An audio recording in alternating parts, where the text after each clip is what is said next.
صبت علي مصائب لو أنها صبت على الأيام صرنا لياليا. والصلاة والسلام على سيد المرسلين وخاتم النبيين ورحمة للعالمين سيدنا ومولانا أبي القاسم محمد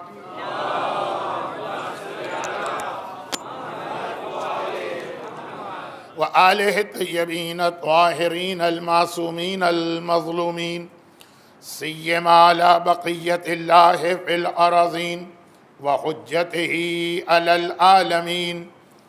اللهم عجل له الفرج ولعنة الله على أعدائهم أجمعين. أما بعد فقد قال الله الحكيم في محكم كتابه الكريم بسم الله الرحمن الرحيم عسى أن تكرهوا شيئا وهو خير لكم. صلوات.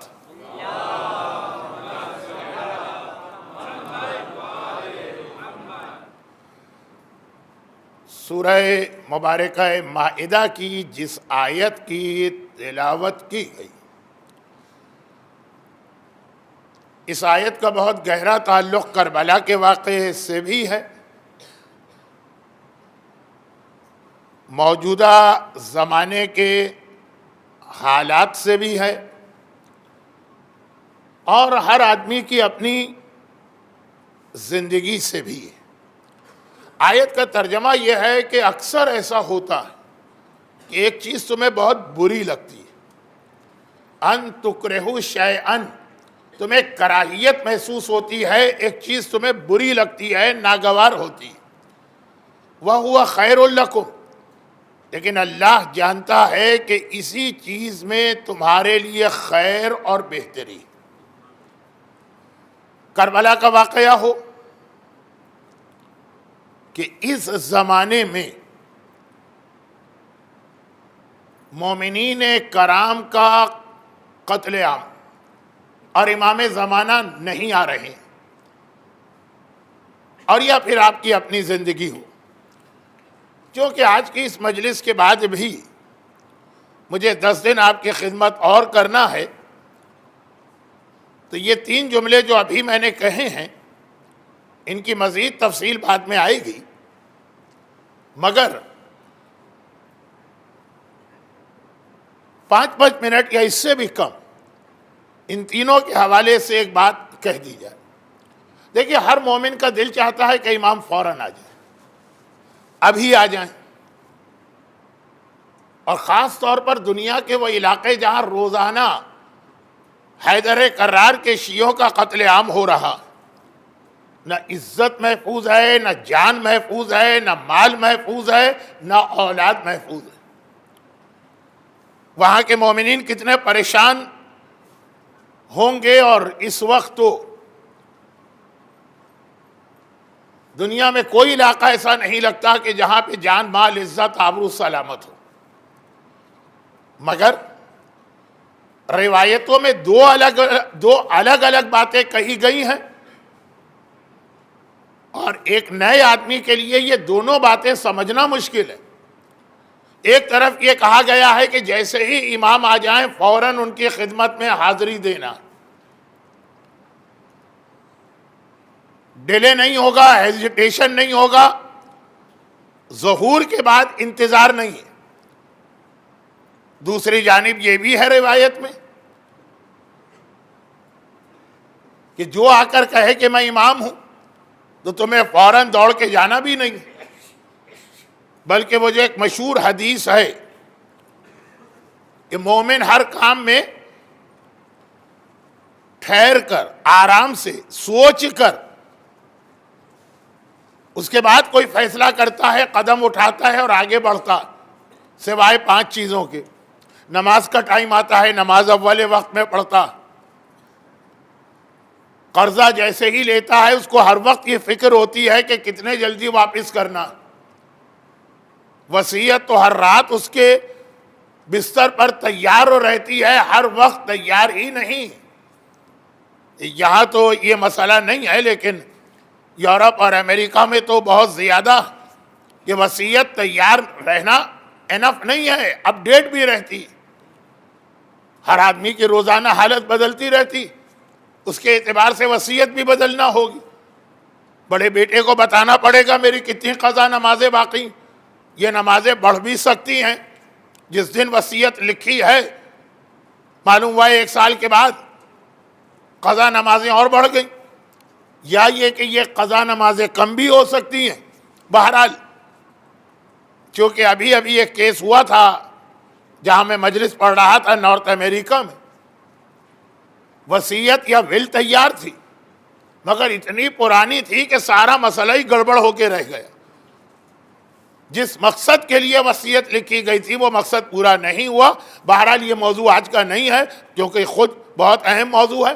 وصیت ہر وقت اس کی تیار رہتی ہے، تیار کا مقصد یہ اپ ڈیٹ۔ 5 سال پہلے کی وصیت آج کام نہیں آئے گی، ہو سکتا ہے 5 دن پہلے کی وصیت بھی کام نہ آئے، تو مومن وصیت میں جلدی کرتا۔ اور باقی 2 چیزیں تو آپ کو معلوم ہیں، بیٹی کی شادی میں اور مردے کو دفن کرنے میں۔ باقی ہر چیز میں مومن کبھی جلدی نہیں کرے گا، شیطان ہر چیز میں جلدی کرائے گا سوائے ان 5 چیزوں کے۔ اب میں یہ بتا دوں کہ یہ جو 5 کی 5 چیزیں ہیں یہ مستحب ہیں، یہ واجبات میں نہیں آتی ہیں۔ واجبات میں تو جلدی کرنا لازم ہے، واجبات اس حدیث میں نہیں آئے کیونکہ وہ تو لازم ہے، وہ تو کرنا ہی ہے۔ مثلا توبہ، مومن توبہ میں بھی جلدی نہیں کرتا۔ اچھا ہاں یہ مولانا نے آج یہ گناہ بتایا بہت بڑا ہے، کل سے چھوڑ دوں گا، پرسوں سے چھوڑ دوں گا۔ توبہ تو فوراً کرنا واجب ہے۔ اسی طرح سے خمس کی ادائیگی، آج اگر خمس واجب ہوا ہے آپ کو رات کے 8 بجے تو آج ہی آپ کو نکالنا واجب ہے، اور نکال کے پہنچانا بھی واجب ہے۔ میں نے تو ایسے لوگ دیکھے ملین شلنگ پڑے ہوئے ہیں، نکال دیا، الگ کر دیا، آرام سے پہنچائیں گے۔ اپنے واجب پر عمل کر کے خود ثواب کھو دینا اور اپنے آپ کو گناہگار بنا دینا، مگر ابھی بہت دن باقی ہیں جہاں یہ باتیں تفصیل سے ہو سکتی۔ تو وہ جو کہا گیا کہ مومن ان 5 چیزوں میں بہت جلدی کرتا، تو یہ 5 کی 5 چیزیں مستحب ہیں۔ نماز کا وقت آ گیا ہے، اول وقت میں نماز پڑھنا واجب نہیں ہے، مستحب ہے۔ مردہ مر گیا ہے، جلدی دفن کرنا مستحب ہے۔ آپ چاہیں تو 1 مہینے بھی دفن نہ کریں، شرن تو گناہگار نہیں ہے نا۔ بیٹی شادی کے قابل ہو گئی، 2 سال شادی نہ کریں۔ میں نے قرضے میں اسی لیے ایک لفظ کہا تھا کہ قرضہ لیتے ہی واپسی کی فکر ہے۔ آپ نے 5 سال کے وعدے پہ قرضہ لیا ہے، 5 سال تک آپ پہ واجب نہیں ہے واپس کرنا، لیکن جیسے ہی آدمی اس پوزیشن میں آ جائے، مستحب یہ ہے کہ جلد سے جلد قرضہ واپس کرے۔ چوتھے امام کی حدیث ہے کہ 4 چیزیں ذرا غیرت والا آدمی ہونا اس کے لیے بہت بڑا بوجھ ہے۔ 4 چیزیں، جس میں پہلی چیز ہی بتائی دینن ولو کان درہما، اگر قرضہ تمہاری گردن پر ہے چاہے 1 درہم کا قرضہ ہو، 1 درہم۔ آپ میں سے ہر ایک دبئی آتا ہے جاتا ہے، آپ کو معلوم ہے کہ درہم کی 1 درہم کی ویلیو کیا ہے؟ کہ غیرت والے آدمی کو رات بھر نیند نہیں آئے گی، 1 درہم اس کے لیے بوجھ ہوتا۔ ہمارے ہاں لوگ ملینز آف شلنگ لوگوں کا کھا کے بیٹھے اور اتنی اچھی نیند ان کو آتی۔ اور بات صحیح بھی، دنیا میں آرام سے سو لو، قبر میں جو سانپ اور بچھو تمہیں پوری رات قیامت تک جگائے رکھیں گے۔ لیکن یہ باتیں بعد میں آئیں گی، آج پہلی مجلس وہ بھی وفات کی مجلس، اس اعتبار سے میں تفصیل میں نہیں جا رہا، لیکن عرض یہ کر رہا تھا کہ امام نے فرمایا دینن ولو کانا درہما بنتن ولو کانا مریما، اگر کسی کی بیٹی شادی کے قابل ہو، باپ کو نیند نہیں آئے گی اگر غیرت مند ہے، چاہے بیٹی مریم جیسی فضیلت رکھنے والی کیوں نہ ہو۔ اور تیسری چیز وہ ہے جس کی وجہ سے میری آج کی مجلس بہت شارٹ رہے گی. سفرن ولو کانا فرسخا، ٹریولنگ، چاہے خالی آپ کو 3 میل جانا ہو. میں تو پتہ نہیں کتنے 1000 میل طے کر کے آپ کے پاس آیا ہوا ہوں. سوالن ولو کانا طریقہ، کسی کے آگے ہاتھ پھیلا دینا. غیرت مند آدمی کو نیند نہیں آئے گی اگر کل کا دن اسے ایسا آ جائے کہ کل مجھے کسی سے مانگنا. غیرت مند آدمی زبان حرکت نہیں کرے گی ولو کانا طریقہ، چاہے خالی وہ راستہ پوچھنے کے لیے کسی سے سوال کرے. اور کائنات کا سب سے بڑا غیرت مند حسین جب علی اصغر کو لے کے پانی مانگنے گیا ہوگا تو حسین پہ کیا گزر رہی ہوگی. کوڑوں کے امتحان سے بڑا یہ امتحان آقا حسین کا تھا. لیکن بات یہ ہو رہی ہے کہ سب مستحبات جلدی کرنا، واجبات تو اس میں آئے نہیں. اس میں تو یہ کہنا ہی غلط ہے کہ مومن جلدی کرتا ہے، واجب تو ہر ایک کو فوراً کرنا. لیکن ظہور امام اس میں بھی یہ بتایا گیا ہے کہ بہت جلدی بھی نہیں کرنا، بلکہ عجیب حدیث ہے بہار کے اندر، حلق المستعجلون ونجل مؤمنون الصابرون. جب امام آئیں گے نا تو جلدی کرنے والے ہلاک ہو جائیں گے، نجات ملے گی. المؤمنون الصابرون. اب ہمیں بہت جلدی، اور جتنا امام دیر سے آ رہے ہیں اتنا ہمیں یہ برا لگ رہا ہے، ناگوار گزر رہا ہے، مشکل ہو رہا. قرآن کہتا ہے شاید اسی میں تمہارے لیے خیر ہو.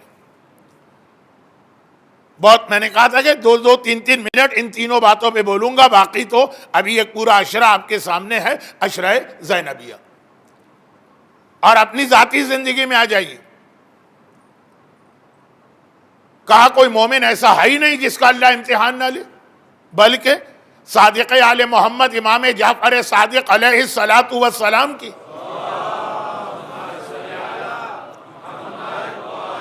مشہور حدیث ہے، ملعون ملعون ملعون، اللہ کی لعنت ہے، اللہ کی لعنت ہے، اللہ کی لعنت ہے. کہ 40 دن اس مومن پہ گزر جائیں اور کوئی پریشانی اس کو نہ ہو، اس پہ لعنت ہے. یہ 40 دن بغیر پریشانی کے گزریں. اگر تم مومن ہو تو کم سے کم 40 دن میں اللہ ایک بار تمہارا امتحان لے گا. اچھا، ہمارے ہاں لعنت کے معنی بھی لوگوں کو نہیں معلوم. لعنت کے معنی بھی نہیں معلوم. لعنت کوئی برا لفظ یا کوئی گالی نہیں ہے. شاید انگریزی میں آج کل اس کا ٹرانسلیشن کرنے لگے کرسنگ. لعنت کرسنگ بھی نہیں ہے. لیکن آج کی ایک چھوٹی سی مجلس میں یہ تو باتیں نہیں آ سکتی. راوی نے کہا مولا ایوری 40 ڈیز میں ایٹ لیسٹ ایک مرتبہ مومن پہ پریشانی آئے، یہ تو بہت مشکل ہے. امام نے کہا ہاں چاہے بہت چھوٹی پریشانی ہو. وہ پیسے کاؤنٹ کر رہا ہے، 1000 ہونے چاہیے تھے، 990 نکلے، ایک دم وہ پریشان ہو گیا، دوبارہ کاؤنٹنگ کی تو ٹھیک ہو گئے. یہ مگر یہ جو 2 منٹ 3 منٹ آدھے منٹ کی پریشانی ہے، کہا مومن کو ہر 40 دن میں ایک بار پریشانی ہوتی. اور اگر کبھی بڑی پریشانی ہو، بیماری آ گئی، جا ہی نہیں رہی. ابھی میں نے آرام سے ایک مسئلہ کہہ دیا، بیٹی کی شادی، آج اچھے رشتے ملتے کہاں. اور زیادہ پرابلم ہوتا ہے حجاب والی لڑکیوں کے لیے. حجاب کی تعریف ہر آدمی کرتا ہے، لیکن اپنے بیٹے کے لیے حجاب والی لڑکی بہو لانے کو کوئی تیار نہیں ہوتا. تو خیر اب رشتے مل ہی نہیں رہے. اب 40 دن کی چھوٹی پریشانی نہیں، بڑی پریشانیاں. واقعاً آج بھی والدین کی نیند اڑ جاتی ہے.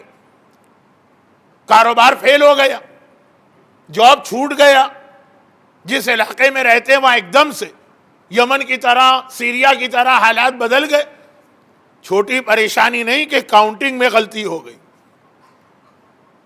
امام نے کہا کہ لیکن یقین رکھو کہ آسان تکرہو شیئن، ہو سکتا ہے جسے تم برا سمجھ رہے ہوا خیر لکم، اللہ نے اسی میں تمہارے لیے بہتری رکھی. اور یہ بہت اہم پیغام ہے آپ کی پریکٹیکل لائف کا. گھر میں مصیبتیں آئیں تو یہ اطمینان ہونا چاہیے کہ اللہ ہے یقیناً اس میں میرے لیے کوئی خیر ہوگا. اور سب سے بڑی بات کربلا کی، اس کی تفصیل آئے گی، اور سب سے بڑی بات کربلا ظاہری اعتبار سے ایسا واقعہ ہے کہ آج آفٹر 1400 ایئرز آپ رو رہے ہیں. کربلا کا نام آ جائے تو بعض بوڑھے لوگوں کی تو رونے کی آواز وہیں سے شروع ہو جاتی، اور کربلا کے مسائل پڑھے جائیں تو بچے سے بوڑھے سے جوان سے مرد سے عورتیں سب روتے. لیکن خیر لکم اسلام کے لیے کربلا کتنا اہم ثابت ہوا. اگر کربلا کا واقعہ نہ ہوتا تو آج دنیا میں کہیں پہ اسلام نہ ہوتا. One of the main reason یہی کہ آپ اسلام کا کوئی بھی اہم دن گزاریں. کہا کہ آقا حسین کو یاد کرنا، شب قدر قرآن کے نازل ہونے کی رات، اعمال کی رات کا زیارت امام حسین پڑھنا، عید کا دن سیلیبریشن کا دن ہے، خوشی ہے، گلے ملنا ہے. اتنا زیادہ ہم لوگ خوش ہوتے ہیں کہ مہاراجے کو گالی دینے لگتے ہیں نعوذ باللہ اگر ان کے فتووں کی وجہ سے ایک علاقے میں 2 عید ہو جائیں. خوشی میں ہم پاگل ہو گئے، یہ بھی خیال نہیں کر رہے کہ جسے برا کہہ رہے ہیں وہ ہے کون. لیکن اتنا خوشی کا دن کہا آقا حسین کی زیارت پڑھو. حج پر گئے، عرفات کے میدان میں زار و قطار رو رہے ہو، کفن پہنے ہوئے توبہ کر رہے، پوری زندگی یاد کر رہے. کہا لیکن حسین کو پہلے یاد کرو.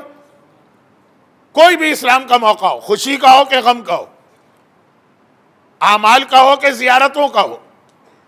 ابھی تو لوگ خود کربلا کی زیارت کی تیاری کر رہے ہیں، لیکن جب کربلا کے راستے بند ہوتے تھے، متوکل نے بھی بند کیے تھے، صدام نے بھی بند کیے تھے. اور اسی حوالے سے کل سے جو مجلسیں عشرہ زینبیہ کی امام باڑے میں ہیں، ذرا سی تفصیل کچھ بتاؤں گا. لیکن جب زیارت کے راستے بند تھے اور لوگ پھر دوسری جگہوں پہ زیارت کے لیے جاتے تھے، ایران جا رہے ہیں، سیریا جا رہے ہیں، 14 معصوم کی زیارت کمپلیٹ کرنے مدینے جا رہے ہیں، ہر جگہ آقا حسین کی زیارت پڑھوائی گئی. مدینے آؤ، رسول اللہ کا شہر، مگر حسین کو یاد کرو. کیوں؟ اس لیے کہ اگر کربلا میں حسین نہ ہوتے تو نہ کوئی عید مناتا، نہ کوئی شب قدر مناتا، نہ کوئی حج کرتا، نہ کوئی عمرہ کرتا، نہ کوئی زیارت کرتا. احسان ہے اس حسین کا. واقعہ سنتے ہیں تو آج بھی آنسو نکلتے ہیں. ان تکرہوا شیئا، ناگوار گزرتا ہے کہ اللہ نے اتنا بڑا ظلم کیوں ہونے دیا آقا حسین پر. خیر لکم کہا، لیکن اس میں اسلام کے لیے بہتری. مگر اصل عشرہ زینبیہ کا عنوان یہ جملہ ہے، آج نہیں، آج یہ خالی جملہ آ رہا ہے. مگر میں آج تک یہ فیصلہ نہیں کر سکا کہ کربلا کے شہیدوں کا امتحان زیادہ بڑا تھا یا کربلا کے قیدیوں نے اسلام کے لیے زیادہ بڑی کامیابی حاصل کی. مصائب کی حد تک تو مجھے اور آپ کو پتا، اکبر کے کلیجے کی برچی بہت بڑی مصیبت ہوگی، اصغر کے گلے کا تیر بہت بڑی مصیبت، عباس کے کٹے ہوئے بازو بہت بڑی مصیبت. لیکن ان سب سے بڑی مصیبت شام ہے. کیونکہ یہ جملہ میں تو نہیں کہہ رہا ہوں، آقا سجاد سے پوچھا گیا سب سے بڑا امتحان کیا تھا؟ الشام الشام الشام. عجیب بات یہ تھی کہ یزید کے پوائنٹ آف ویو سے اس پورے امتحان میں جو سب سے کمزور تھے، یزید سے ایک بڑی بھول ہو گئی، 2 بڑی بھول ہوئیں، دونوں کل کی مجلس سے شروع ہوں گی، آج نہیں. مگر ساتھ میں ایک بھول یہ بھی ہو گئی، اس کے حساب سے جو کربلا میں سب سے کمزور اور سب سے ویک تھے، انہوں نے کربلا میں سب سے بڑا جہاد کیا. بھئی ذرا سوچی، میدان کربلا میں اصغر 6 مہینے کا ننھا بچہ، یہ کیا جہاد کرے گا؟ خود اس کی ماں رباب رات کو رو رہی ہے شب عاشور.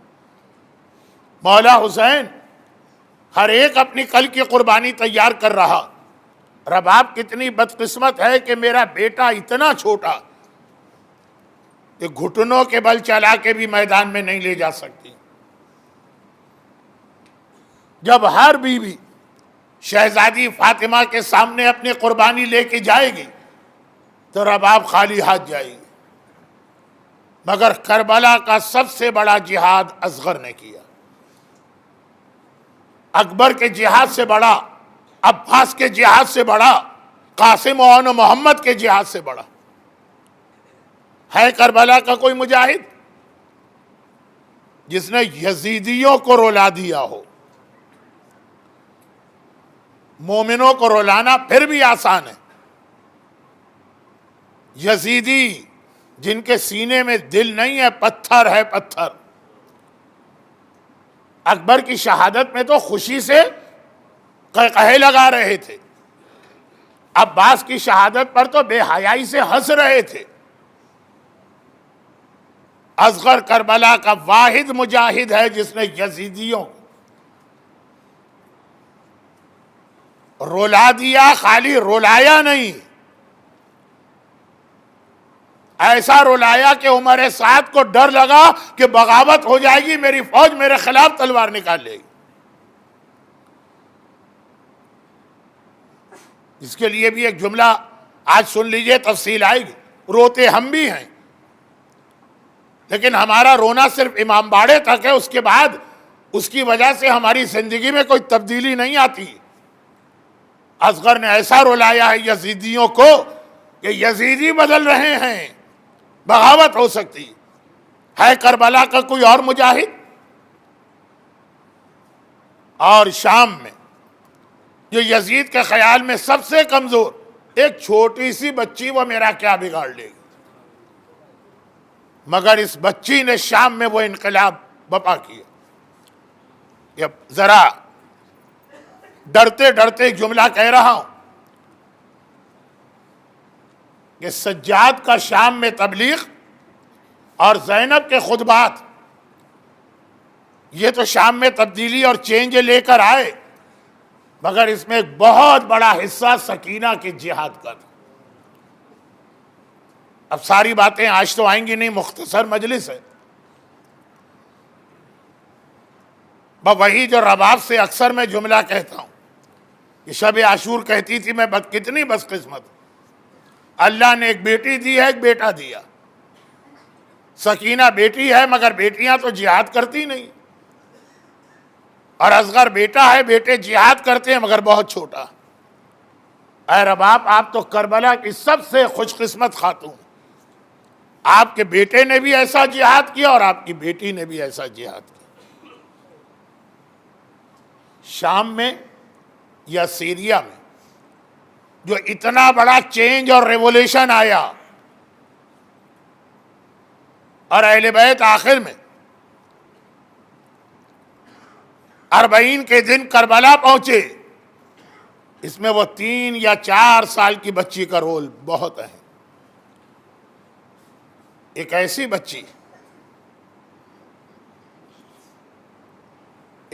بچی جس نے امامت کو خاموش کر دیا۔ یقیناً مولا علی تمام اماموں میں بھی سب سے افضل، الحسن والحسین سیدہ شباب اہل الجنہ و ابوہما خیر منہما۔ پوری حدیث تو یہی ہے نا، حسن و حسین جنت کے جوانوں کے سردار ہیں، مگر ان کا بابا ان سے بہتر، باب مدینۃ العلم علی، منبر سلونی کے خطیب علی۔ یہ اتنے زائرین جو کربلا جا رہے تو کوفے بھی جائیں گے نا، وہ ایکچول ممبر نہ صحیح، وہ جگہ تو دیکھ کے آئیں گے نا، وہ علی ہیں۔ لیکن باقی تمام امام بھی علی ہی کے وارث ہیں، ان تمام خصوصیات میں۔ علم میں بھی ایسا کہ کوئی کسی امام کو خاموش نہیں کرا سکتا، سکینہ نے سجاد کو خاموش کرا دی۔ ہر سوال کا جواب دینے والا امام، ایک وقت آیا کہ سکینہ کے سوال کا جواب نہ دے سکا۔ شام کا وقت ہے اور شام کا علاقہ ہے، یعنی سیریا، ڈیمسکس اور آفٹرنون زندان شام میں ایک بار بچی اپنے بڑے بھائی کے پاس آتی ہے، پورے قید خانے میں، زندان میں ایک ہی تو مرد ہے، آتی ہے اور آنے کے بعد آسمان کو دیکھتی ہے اور کہتی ہے کہ بھیا یہ سارے پرندے، اتنے سارے پرندے، یہ چڑیا، یہ سب کہاں جا رہے ہیں؟ سجاد نے کہا سکینہ بہن شام ہو گئی ہے، یہ اپنے اپنے گھروں کو جا رہے ہیں۔ 4 سال کی بچی نے کہا تو بھیا وہ دن کب آئے گا کہ میں بھی اپنے گھر جاؤں؟ یہ باب مدینۃ العلم کا بیٹا ہے سجاد، یہ سلونی کہنے والا خود بھی ایک امام ہے، سکینہ کو سوال کا جواب نہ دے سکا۔ ہر ایک سے کہہ سکتا ہے کہ ہم کب واپس گھر جائیں گے، یا سکینہ کو جواب دے سکتا ہے سکینہ بہن تمہاری تقدیر میں گھر جانا نہیں لکھا ہے، تمہیں تو اسی زندان میں اور اسی قید خانے میں دفن ہونا۔ اور عجیب بات یہ ہے کہ تاریخوں میں ایک جملہ یہ آیا ہے کہ جب محمد کی یہ پوتی زندان شام میں وفات پا گئی تو اسے جب دفن کیا گیا تو کوئی کفن بھی نہ ملا، کفن نہیں ملا محمد کی اس پوتی کو۔ جو کرتا کربلا سے پہن کے آئی تھی اسی کرتے میں اس بچی کو کفن دیا گیا۔ اللہ آپ کو اور آپ کے بچوں کو سلامت رکھے۔ مشکل کشائے عالم کی پوتی جو ساری کائنات کا حکمران، کہا کہ اسی کرتے میں دفن کیا گیا، اور اس کرتے کے لیے 2 جملے اور آ گئے۔ کوئی آقا سجاد سے پوچھے اس بھائی کے لیے یہ کتنا بڑا امتحان ہے، جو کائنات کا مالک ہے ابھی اشارہ کرے تو عذاب خدا بھی آ سکتا ہے، لیکن اللہ رے امام کا صبر۔ وہی کرتا جو جلا ہوا بھی تھا اور لہو بھرا ہوا اور خون میں بھرا ہوا بھی تھا، وہی کرتا اہل بیت کو شام کے اس زندان میں کوئی اور لباس نہیں ہے، کوئی چادر نہیں ہے۔ شام میں سردی کتنی پڑتی ہے، شام میں گرمی کیسی ہوتی ہے۔ ہم نے پنکھے چلا لیے، ہم اے سی میں چلے گئے، ہم چھت کے نیچے آ گئے۔ زینب اپنے لٹے ہوئے گھر کو لے کے گرمیوں میں جلتے ہوئے سورج کے نیچے بیٹھتی ہے، سردیوں میں جب دمشق میں برف باری ہوتی ہے، برف گرتی ہے، تو زینب اسی حالت میں یہ ننھے بچے لے کے بیٹھی، ایک چادر بھی نہیں ہے اوڑھنے کے لیے، فقط یہ کرتا۔ جلا ہوا کیوں ہے؟ کربلا میں جب آخری خیمے میں آگ لگی تھی اور بیویاں زینب کا انتظار کر رہی تھی اور زینب سجاد کا انتظار کر رہی تھی، اور آخر میں سجاد نے کہا تھا پھوپھی اماں علیکن بالصحرا، اپنے لٹے گھر کو لے کے جنگل میں نکل جائیے۔ سب سے آخر میں ایک ننھی سی بچی باہر آئی تھی۔ حمید ابن مسلم کہتا ہے فوج یزید کا سپاہی نہیں ہے، رپورٹر، میں نے دیکھا کہ آخر میں ایک بچی باہر آ رہی ہے جس کے کرتے میں آگ لگ چکی ہے۔ وہ اتنی دیر سے باہر آئی کہ کرتے میں آگ لگ چکی۔ میں گھبرا کے آگے بڑھا، میری بھی بچیاں، لیکن جیسے ہی قریب گیا آگ لگ چکی ہے کرتے میں، لیکن بچی پورے جلال سے پیچھے ہٹی۔ خبردار میرے جسم کو ہاتھ نہ لگانا، فاطمہ کی پوتی سکینہ ہوں، سکینہ۔ میں گھبرا گیا، میں نے دونوں ہاتھ جوڑے، کہا کہ خالی کرتا پکڑ کے آگ بجھاؤں گا۔ وہ آگ جو بجھائی تو ایسی آگ تھی کہ زندان شام میں یہی جلا ہوا کرتا سکینہ کا کفن بن رہا، اور خون بھرا ہوا کرتا۔ اور اس کے بعد کی ایک روایت جو آپ سنتے ہیں، یہ دونوں کہاں سے آئے جملے؟ 11 محرم کا قافلہ چلا، سواریاں ہیں مگر محمل نہیں ہے، اماری نہیں ہے، ہر بیوی کے ساتھ اس کی گود میں بچہ ہے، صرف سکینہ ہے۔ شمر نے کہا سکینہ کسی کی گود میں نہیں بیٹھے گی، نہ اپنی ماں رباب کے پاس جائے گی، نہ اپنی پھوپھی زینب کے پاس جائے گی۔ اکیلی سکینہ جو زندگی میں کبھی بغیر محمل و حماری کے، بغیر کسی بیوی کا سہارا لیے اونٹ پر بیٹھی نہیں ہے، آج بغیر محمل و حماری کے اونٹوں پر، بغیر کسی بیوی کے سہارے کے بٹھائی گئی۔ زینب نے کہا شمر بچی بہت چھوٹی ہے، راستے میں کہیں گر جائے گی۔ شمر نے کہا نہیں گرتی، لیکن سکینہ راستے میں گر گئی۔ زینب ڈھونڈ کے لے آئیں، کہا کہ اے شمر اب تو نے خود دیکھ لیا اکیلے یہ بچی نہیں بیٹھ سکتی، اب تو کسی کی گود میں بٹھا دے۔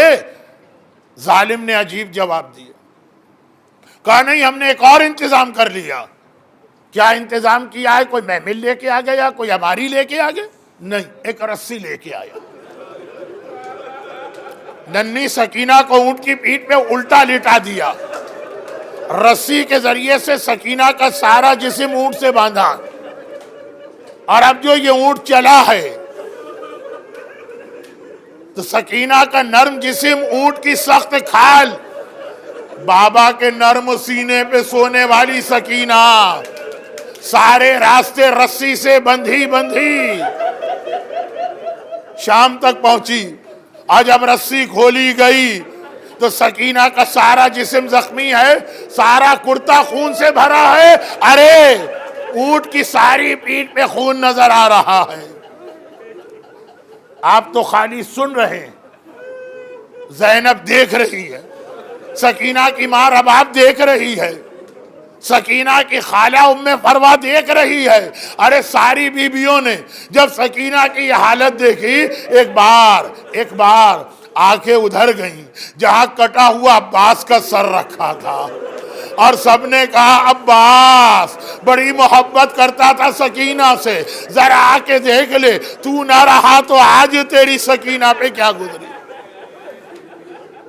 کرتا بھی خون میں بھرا اور جسم بھی ایسا ہوا کہ جب آج کی رات سکینہ دنیا سے گزر گئی، آج کی رات سکینہ مر گئی، آج کی رات باپ کا ماتم کرنے والی باپ کے پاس پہنچ گئی، اور ایک مرتبہ غسالہ کو بلایا گیا تاکہ ننھی بچی کو غسل دیا جائے، تو وہ غسالہ چیخیں مارتی بھی غسل خانے سے باہر آ گئی۔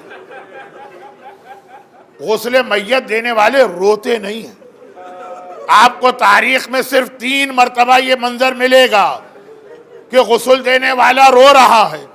ایک جب میرے چوتھے امام کو میرا 5واں امام غسل میت دے رہا تھا، لوگوں نے سنا کہ غسل خانے سے میرے 5ویں امام کے رونے کی آواز آ رہی۔ غسل مکمل ہوا، 5واں امام باہر آیا، لوگوں نے کہا مولا کس لیے؟ کہا کہ آج 35 سال ہو گئے نا کربلا کو، جب میں نے غسل میت کے لیے بابا کے گلے پہ پانی ڈالا تو 1 سال جو طوق میرے بابا نے پہنا تھا اب تک اس کا زخم نظر آ رہا تھا۔ مگر اس سے پہلے بھی کوئی غسل خانے میں رو چکا، جب مولا علی شہزادی فاطمہ کو غسل دے رہے تھے۔ زینب کہتی ہے میں دروازے کے قریب تھی، بابا کے رونے کی آواز سن۔ غسل مکمل کر کے بابا آیا، میں نے دامن پکڑ لیا، بابا آپ اماں کو غسل دیتے ہوئے کیوں رو رہے تھے؟ کہا بیٹی فاطمہ، دیکھیں 95 دن گزر گئے فاطمہ کو، کہا بیٹی جب غسل میت کا پانی میں نے پہلو پہ ڈالا تو فاطمہ کی کمر پہ کوڑے کا زخم تازہ نظر آیا۔ اب دیکھ بیٹیاں جو ہے نا وہ ماں کا زیادہ ماتم کرتی۔ زینب نے رونا چاہا ہوگا، علی نے روک دیا ہوگا، نہیں زینب بیٹی یہ تو خالی ایک کوڑا تھا، تو جو کربلا سے شام جائے گی تو سارے راستے کمر پہ کوڑے کھانا پڑیں گے۔ مگر ان دونوں کے بیچ میں آج کی رات آ گئی۔ علی کا غسل میت میں رونا، باقر کا سجاد کی میت پہ رونا، ان کے بیچ میں آج کی رات آ گئی۔ غسالہ بلائی گئی، وہ گئی غسل خانے میں، چیخیں مارتے ہوئے باہر نکلی، زینب نے کہا تجھے کیا ہوا، غسل نہیں دیا؟ کہا تم نے اس بچی پر کتنے ظلم کیے، سر سے پیر تک سارا جسم اس کا خون سے بھرا ہوا زخمی نظر آ رہی ہے، اس کے اندر اونٹ کی پیٹھ کا زخم بھی ہے، اور جو سارے راستے نیزے چبھوئے گئے، جو ہائے بابا پہ کوڑے مارے گئے، سر سے پیر تک زخموں سے چھلنی، آپ کی شہزادی آج دنیا سے چلی گئی۔ خدا کسی جوان بھائی پہ ایسا وقت نہ لائے۔ اکیلا تھا آقا سجاد، بہن کا لاشا اٹھایا اور وہاں لے جا رہے ہیں جہاں آج سیریا میں، سکینہ کی قبر ہے، مگر بس یہ میرا آخری جملہ، اب مجھ سے نہیں پڑھا جا رہا، مگر آپ نے سوچا ہے سید سجاد کے ہاتھ کی ہتکڑی اور پاؤں کی بیڑی قید خانے میں کھول دی گئی، گلے کا طوق نہیں اتارا گیا ہے، اور اتنا بھاری طوق ہے سجاد سے کھڑا نہیں ہوا جاتا ہے، لڑکھڑاتے ہوئے چلتے ہیں، اور اس حالت میں ننھی بہن کا